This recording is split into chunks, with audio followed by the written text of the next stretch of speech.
Olá, sejam bem-vindos. Você está no canal Conexão Evangelística, o canal que conecta você à Palavra de Deus. E hoje você é meu convidado, minha convidada, para estudarmos o livro de Atos 21. E aqui, nesse capítulo, nós veremos que a história continua com Paulo em direção a Jerusalém. Ele visitará várias igrejas no caminho até lá, fortalecendo suas comunidades, entregando palavras de fé e boas novas da graça de Jesus, testemunhando toda a obra redentora feita pelas nações, os quais visitou as multidões que foram salvas e abençoadas, sejam elas judeus ou gentios. E o evangelho chegou a vários lugares. Então, desde já, eu te convido para adentrarmos um pouco mais nesse capítulo. Então, vamos entregar esse momento a Deus. Peço que você agora acalme o seu coração, dedique esse momento de fato para estudarmos, para compreendermos a palavra. Vamos orar. Senhor Deus, Pai amado, Pai altíssimo, te entregamos, Senhor, esse momento do estudo da Tua Palavra, Senhor. Que o Teu Espírito Santo venha ser conosco neste momento, nos trazendo, Senhor, a sabedoria, nos trazendo entendimento, direcionamento, Senhor, acerca da Tua Palavra. Que os nossos ouvidos venham estar, Senhor, abertos e atentos, e que o Teu Espírito Santo venha nos trazer clareza e compreensão acerca da Tua Palavra. Que venhamos cada dia mais ter sede e fome de aprender mais e mais da Tua Palavra, do Teu Evangelho, das Escrituras Sagradas e mais de Ti, Senhor. Abençoa, Pai, cada casa, cada lar, cada pessoa que se encontra aqui neste momento com sede e fome, querendo aprender mais de Ti, Senhor. Somos gratos a Ti por tudo, desde já te agradecemos, ser conosco durante esse estudo, e eu te agradeço em nome do Pai, do Filho, do Espírito Santo. Amém. Então, ainda fazendo uma breve retrospectiva, em Cesareia, Paulo e quem está com ele, se hospedarão na casa de Filipe, homem fiel, temente a Deus, que tinha 4 filhas solteiras que eram profetisas da cidade. E aí, o contexto, um pouquinho antes, voltando, se você perdeu aí o capítulo 20, quero te dizer que está aqui gravado no canal. Nós temos o estudo desde o capítulo 1 até agora, 21, e temos antes também o livro de João completo, o Evangelho de João. Então, se você ainda não assistiu, também não perca tempo, volte, assista, que é maravilhoso. E não esqueça também, se você não é inscrito, inscreva-se no canal, dê um like, um joinha, assim eu vou entender que você gostou do vídeo, que o vídeo tá de fácil compreensão.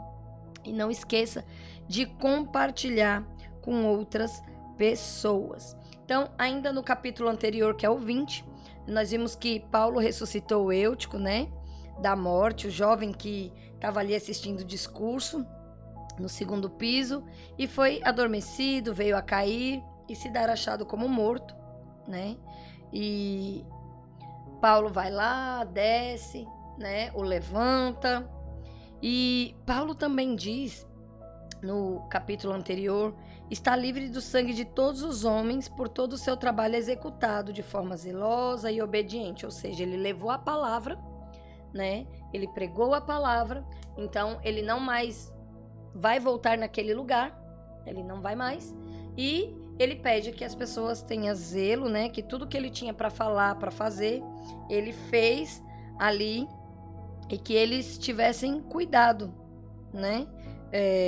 porque ele já estava ali prevendo a apostasia da igreja, diz que lobos e homens perversos se levantariam para enganá-los. Então, é uma realidade que a gente vê até os dias de hoje e que não nos surpreende, porque está escrito. E aí aqui a gente vai iniciar então Atos 21. Eu vou ler aqui o versículo 1 Eu vou lendo e vou comentando. Então, se você quiser, você pode acompanhar com a sua Bíblia ou olhar aqui na tela. E aconteceu, separando-nos deles, navegamos e fomos correndo caminho direito e chegamos a Cós, e no dia seguinte a Rodes, de onde passamos a Pátara. Então aqui de Éfeso, a viagem de navio continuou via Cós para Rodes e Pátara. Essa é a terceira sessão do nós em Atos, né? Ela se estende, a gente vai ver eles viajando junto até mais ou menos o versículo 18, e aí depois já não tem mais essa questão de nós, né? A gente vai ver mais Paulo. Versículo 2 e 3. E, achando um navio que ia para a Fenícia, embarcamos nele e partimos, e indo já à vista de Chipre, deixando-o à esquerda, navegamos para a Síria e chegamos a Tiro, porque o navio havia de ser descarregado ali. Então, as embarcações mais comuns, singrando o Mediterrâneo, eram os navios graneleiros do Egito, que seguiam para o restante do Império Romano, mas, em especial, para Roma. Versículo 4. E, achando discípulos, ficamos ali 7 dias, e eles, pelo Espírito, diziam que Paulo não subisse a Jerusalém.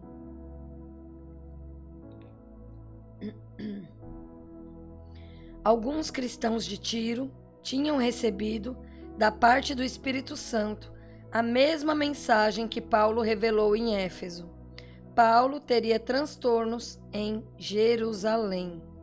Então, já era algo anunciado, né? O próprio Espírito Santo já havia alertado do que esperava Paulo em Jerusalém. Então, tudo que o Senhor vai fazer na nossa vida não é pego de surpresa, né? O Espírito Santo, ele avisa, ele direciona. Versículo 5 e 6.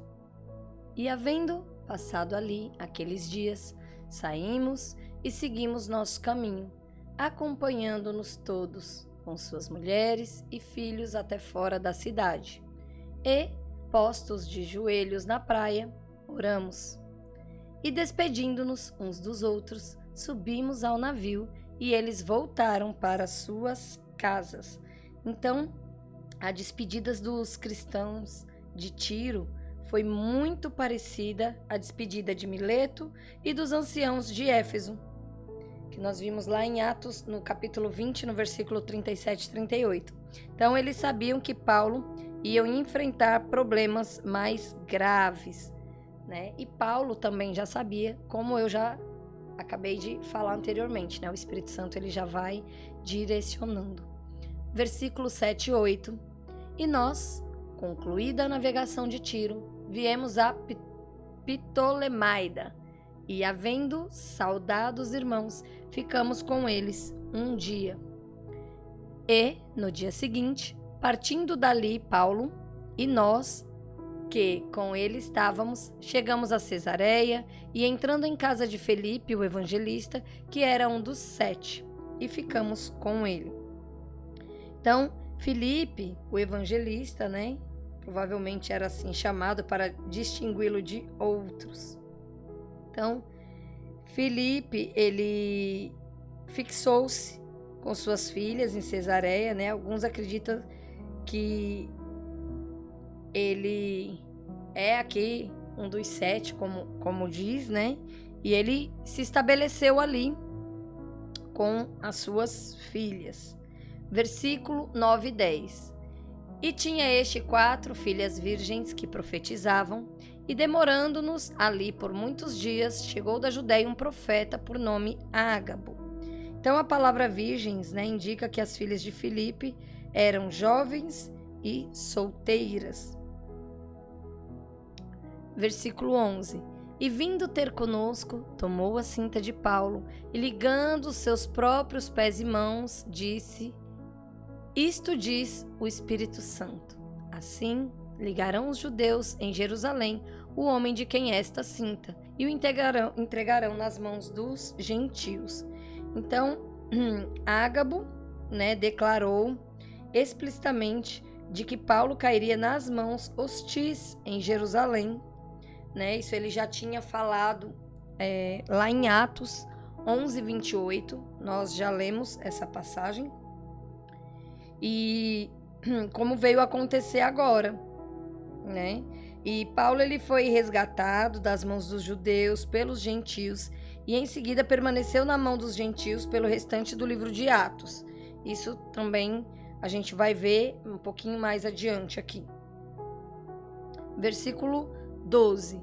E ouvindo nós isto, rogamo-lhes, tanto nós como os que eram daquele lugar, que não subisse a Jerusalém.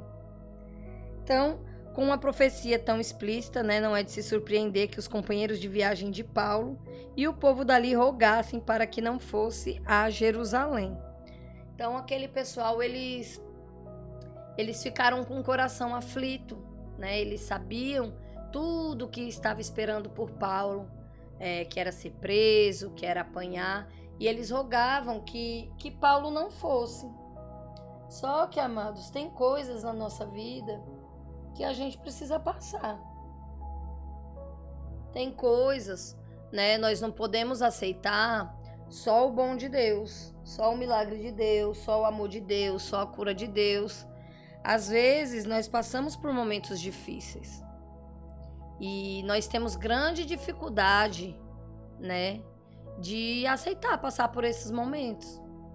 Como a gente vê na Bíblia, o livro de Jó.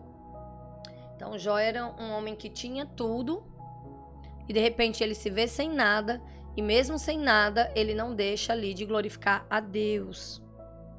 É algo muito difícil, nós precisamos orar muito, estar muito em Cristo para poder passar por momentos como esse.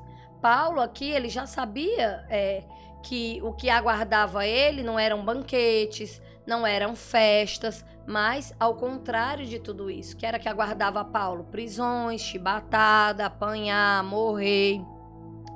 Então, as pessoas que estavam ali à sua volta, não queria que ele passasse por isso, mas é algo que o Espírito Santo já tinha posto. É algo que Deus já tinha determinado que era necessário para que o nome de Deus fosse glorificado.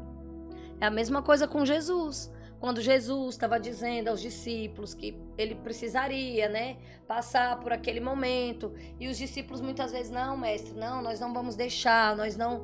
Então, assim, era algo que era necessário. Jesus, ele veio para isso, ele veio com essa missão.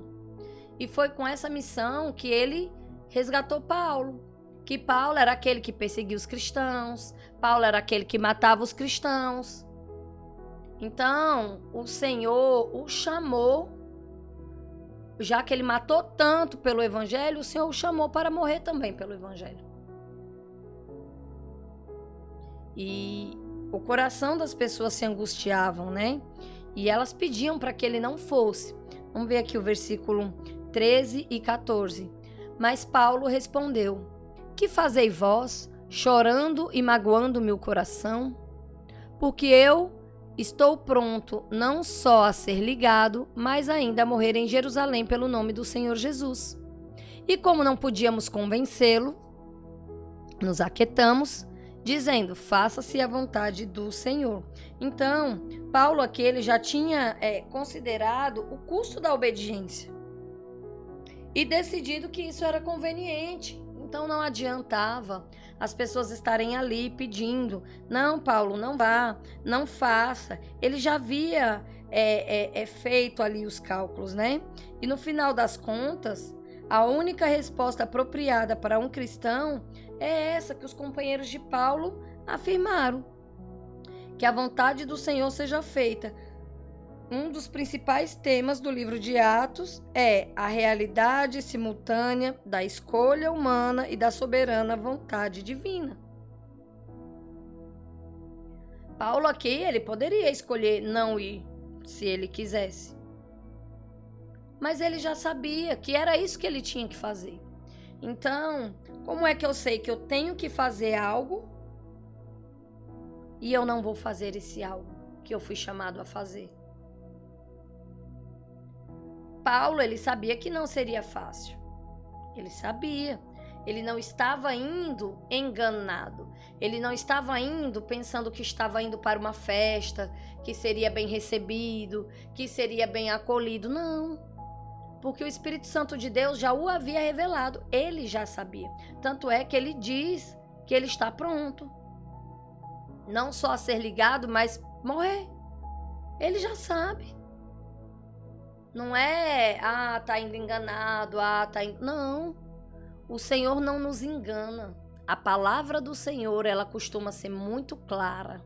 Às vezes, somos nós que nos enganamos. Às vezes, somos nós que não conseguimos passar pelos momentos de dificuldade. Nós só queremos estar bem, todo mundo bem, com dinheiro, com saúde, não queremos ser afrontados, não queremos passar por nada, simples assim. Queremos uma vida boa, plena, cheia de saúde, sem ninguém contrariando, sem ninguém confrontando, quando na verdade não é assim. Nós passamos momentos de dificuldade, nós passamos momentos aos quais temos que exercer a nossa fé, momentos aos quais nós vemos o quanto nossa fé é pequena, precisamos pedir ao Senhor que aumente a nossa fé. Precisamos pedir ao Senhor que aumente a nossa força. E aqui, uma das melhores respostas que poderia ter sido dada é essa: faça-se a vontade do Senhor. E que assim seja na minha e na sua vida. Muitas vezes nós queremos que se cumpra na nossa vida a nossa vontade. Mas não é bem por aí que funciona. Porque às vezes a nossa vontade vai nos levar à morte. Por mais que o caminho, aos nossos olhos, pareçam ser bons. Não, vou por aqui, olha que esse caminho é bonitinho, ninguém me afronta, não vou passar por nada, não vou ter dificuldade. E está caminhando para a morte. E às vezes há caminhos que a gente precisa passar pelos espinhos, pela lama, pelo mato, vencer obstáculos e chegamos ao paraíso. Então que fique, para que a gente medite nisso, para que a gente pense, para que a gente avalie. Se o Senhor está dizendo que o caminho é esse, vá pelo caminho que o Senhor está dizendo. Nem sempre é o caminho mais fácil e mais bonito, mas com certeza é o caminho que vai levar à vida. E o caminho que leva à vida é Jesus. Ele diz: eu sou o caminho, a verdade e a vida, e ninguém vem ao Pai a não ser por mim. E por que o caminho às vezes é difícil de seguir? Porque Jesus ele diz claramente: negue-se a si mesmo, tome sua cruz e venha comigo. Negue-se a si mesmo. Você quer ter vida? Perca a vida. Como assim, Gisele, perder a vida? Perder a vida no sentido de que você não vai mais fazer exatamente o que você quer, você vai fazer o que Deus quer que você faça. E é por isso, tendo esse entendimento, que os amigos aqui de Paulo diz: faça-se a vontade do Senhor. E é isso que nós devemos pedir todo dia na nossa vida. Senhor, cumpra em mim a sua vontade. Senhor, faça em mim a sua vontade, que eu esteja no centro da sua vontade, Senhor. Que eu não venha fazer coisas da minha cabeça, que eu não venha, Senhor, fazer coisas do meu entendimento, mas que se cumpra a tua vontade na minha vida. A gente precisa aprender a pedir isso, aprender a entregar a nossa vida nas mãos do Senhor. Versículo 15. Depois daqueles dias, havendo feito os nossos preparativos, subimos a Jerusalém. E foram também, versículo 16, foram também conosco alguns discípulos de Cesareia, levando consigo certo Mnason, Chíprio, discípulo antigo, com quem havíamos de hospedarmos. Então, conosco certos discípulos da Cesareia, levando consigo um certo Mnason, que era de Chipre, um discípulo antigo, e aí eles ficariam hospedados, com essa pessoa. Então, Mnason era um cristão, natural de Chipre. Provavelmente, ele foi salvo durante a primeira viagem missionária. Mnason podia ser uma forma helenizada de um nome judaico, ou poderia também ser um gentil. Versículo 17 e 18. E logo que chegamos a Jerusalém, os irmãos nos receberam de muito boa vontade, e no dia seguinte, Paulo entrou conosco em casa de Tiago, e todos os anciões vieram ali. Então, os irmãos que receberam Paulo e seus amigos eram provavelmente Mnason e seus companheiros. E Tiago, ele é identificado como líder da igreja de Jerusalém, juntamente com um grupo de anciãos. Não está claro quantos apóstolos, originais ainda estariam em Jerusalém. No entanto, eles não aparecem nos eventos que seguem. E esse versículo, que é o 18, assinala o fim da seção nós, Então, a partir daqui, já não vai ser nós, vai ser Paulo, Ele já não vai estar com todos ali. Versículo 19 e 20. E havendo os soldados, contou-lhes por miúdo o que, por seu ministério, Deus fizera entre os gentios. E ouvindo, eles glorificaram ao Senhor e disseram-lhe: Bem vês, irmãos, quantos milhares de judeus há que creem, e todos são zeladores da lei. Versículo 21. E já acerca de ti foram informados de que ensinas todos os judeus que estão entre os gentios, e apartaram-se de Moisés, dizendo que não deve circuncidar seus filhos e nem andar segundo o costume da lei. Versículo 22. Que faremos, pois? Em todo caso, é necessário que a multidão se ajunte, porque terão ouvido que já és vindo. Então, aqui no versículo 19, como já havia feito em seu último importante encontro em Jerusalém, ele relatou a Tiago e aos anciãos da igreja que Deus havia feito entre os gentios através do seu ministério. E esse era um acompanhamento apropriado dado ao conselho original de Jerusalém. Então, tendo ouvido o relato de Paulo a respeito daquilo que Deus havia feito, entre os gentios, a liderança de Jerusalém se alegrou, mas também respondeu com algo parecido com a arte de tomar a dianteira, A menção de muitos milhares de judeus convertendo-se em Jerusalém. E a questão, nesse vai e vem entre os líderes de Jerusalém e Paulo, está o papel da lei na fé cristã. Por isso a ênfase em cristãos judeus que são os zelosos da lei. Talvez essa resposta também representasse uma tentativa dos cristãos de Jerusalém para fortalecer sua posição, pois viam que o centro da igreja deslocava-se para os cristãos gentios.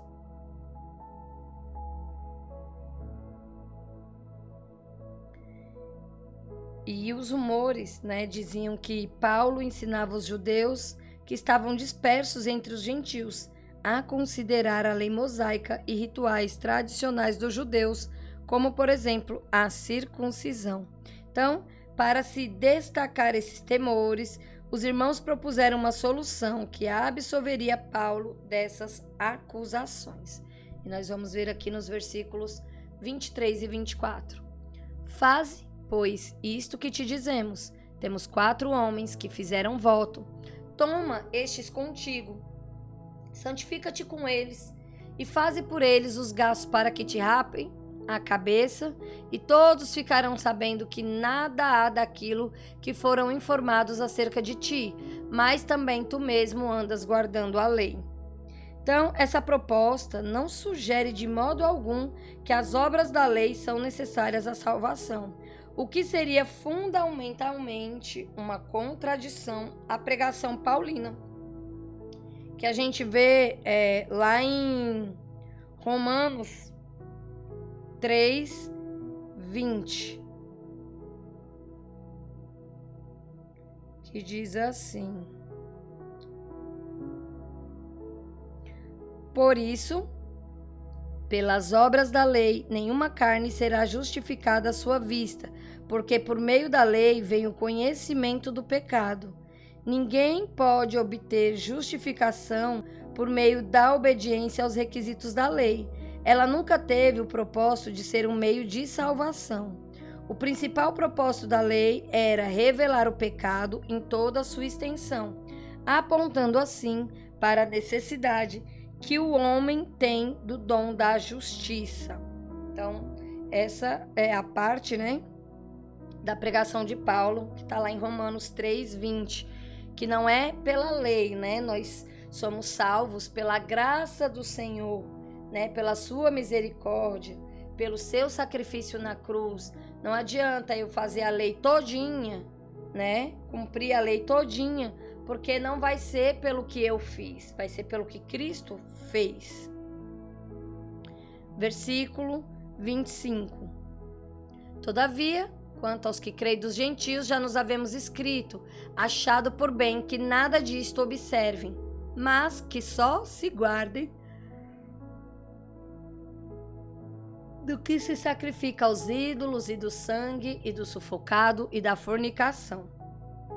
Então, aqui sobre o Conselho de Jerusalém, problema sobre o qual escreveram aos gentios, havia sido resolvido muito tempo antes, e aquilo que Paulo tinha, ou talvez não, encorajado os judeus que viviam entre os gentios a não fazer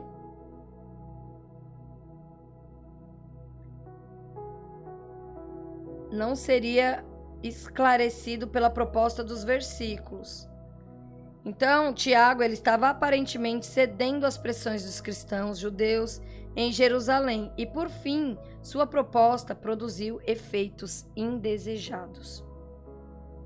Versículo 26 e 27. Então, Paulo, tomando consigo aqueles homens, entrou no dia seguinte no templo, já santificado com eles, anunciando serem já cumpridos os dias da purificação. E ficou ali até se oferecer por cada um deles a oferta. E quando os 7 dias estavam quase a terminar, os judeus da Ásia, vendo-os no templo, alvoroçaram todo o povo e lançaram mão dele. Então, é um tanto surpreendente, que Paulo tenha concordado em realizar o ritual de purificação. Talvez o apóstolo tenha pressentido que isso fazia parte do plano geral de Deus, do qual ele estava parcialmente informado.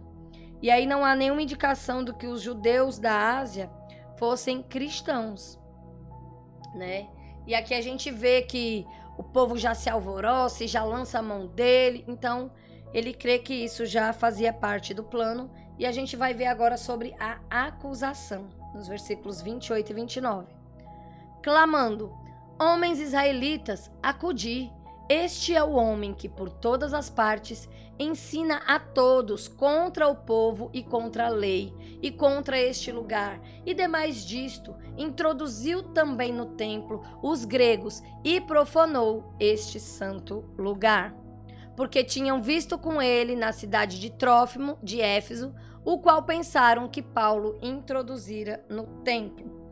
Então, Trófimo, um efésio, acompanhou Paulo a Jerusalém. É improvável que o apóstolo tivesse introduzido Trófimo no templo. Afinal, Paulo estava no processo de cumprir a lei judaica e não de ignorá-la ou exibi-la. Mesmo que a acusação fosse verdadeira, o culpado teria sido, segundo a lei, Trófimo e não Paulo, declaradas as inscrições no templo. Então, vamos ver aqui o versículo do 30 ao 32. E alvoroçou-se toda a cidade, e houve grande concurso de povo. E, pegando Paulo, o arrastaram para fora do templo, e logo as portas se fecharam. E, procurando eles matá-lo, chegou ao tribuno da corte o aviso de que Jerusalém estava toda em confusão, o qual, tomando logo consigo soldados e centuriões, correu para eles. E quando viram o tribuno e os soldados, cessaram de ferir a Paulo. Então, Paulo foi tomado, arrastaram para fora do templo.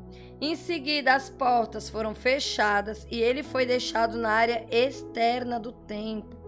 E assim que a multidão isolou Paulo, tentaram matá-lo.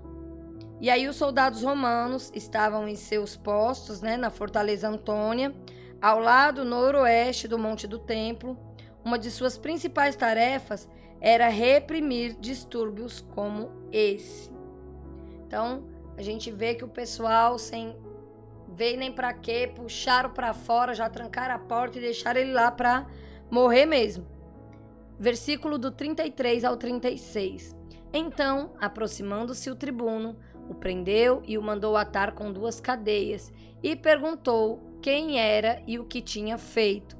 E na multidão, uns clamavam de uma maneira, outros de outra. Mas, como nada podia saber ao certo, por causa do alvoroço, mandou conduzi-lo para a fortaleza. E sucedeu que, chegando às escadas, os soldados tiveram de lhe pegar por causa da violência da multidão, porque a multidão do povo seguia clamando: mata-o. Bem básico, né? Mesmo com os soldados protegendo Paulo, ele precisou ser carregado enquanto a multidão pressionava para matá-lo. E felizmente a fortaleza ficava ali perto. Então a gente vê que muitas vezes, as multidões elas são incitadas a matar outras. Isso não é diferente no tempo de hoje. Hoje, às vezes, a gente mata, não fazendo como essas pessoas que iam lá, pegavam com a mão e batia. Mas às vezes nós matamos com palavras. Nós matamos com atitudes. Sobretudo aqueles que carregam a palavra de Deus. A gente vê que quando a gente leva o evangelho, o mundo ele recebe dessa forma e a gente vê que isso é bíblico. Mas uma das coisas que me chama a atenção é como muito fácil a multidão ela é ludibriada. O quão fácil é fazer uma multidão gritar para matar alguém. Mata. Na época de Jesus, eles incitavam: solte a Barrabás, liberte a Barrabás, crucifica-o. E dentre tantas outras histórias que a gente vê, na Bíblia, que as pessoas se levantam, se rebelam, vão seguindo ali a multidão, muitos estão ali no meio, gritando, pega, bate, mas não conhece aquela pessoa, não conhece a vida daquela pessoa, não conhece a história daquela pessoa, não sabe o que foi que aquela pessoa fez, mas simplesmente por ver muitas pessoas indo, elas acompanham, gritando: mata-o. Isso nos dias de hoje não é diferente. Quantas pessoas têm morrido à nossa volta, talvez tirado até a sua própria vida, tenha se suicidado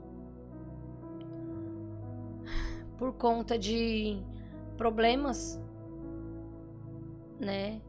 que aquela pessoa tem enfrentado. E às vezes você olha à volta e você só encontra pessoas para julgar.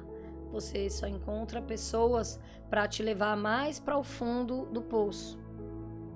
Dificilmente são aqueles que verdadeiramente vão se preocupar com o seu problema e vão te dar a mão e vão falar: não, vem cá, eu vou caminhar com você. A gente encontra muito mais pessoas para gritar, como a gente viu aí: mata, morre. E a gente precisa parar para refletir sobre isso, Qual tem sido o nosso papel quanto cristão? Aqui as pessoas estavam julgando algo que nem viram, nem prestaram atenção, não viram se estava certo, se estava errado. A gente viu que Paulo estava fazendo ali, estava tentando, se purificar e guardar a lei e tudo, mas eles ali tomaram por verdade aquilo que eles queriam. E é nesse ponto que eu quero chamar a sua atenção. Tenha cuidado com aquilo que você toma por verdade. Tenha cuidado, que às vezes você está lutando e defendendo o errado. Quer saber de fato o que é verdade? Venha para a palavra do Senhor. Essa é a verdade. A única verdade que há na terra é a palavra de Deus. E a gente precisa ter muito cuidado quanto a isso. Versículo 37 e 38. E quando iam introduzir Paulo na fortaleza, disse Paulo ao tribuno: é-me permitido dizer-te alguma coisa? E ele disse: sabes grego? Não és tu, porventura, aquele egípcio que antes destes dias fez uma sedição e levou ao deserto 4.000 salteadores? Então, aqui a gente vê que Paulo pediu a permissão para falar. Seu uso do grego surpreendeu o tribuno romano, Cláudio Lísias, que a gente vê lá em Atos 23, 26. Está mais adiante, mais à frente, mas eu já estou adiantando aqui para vocês. Lísias confundiu Paulo com egípcio rebelde.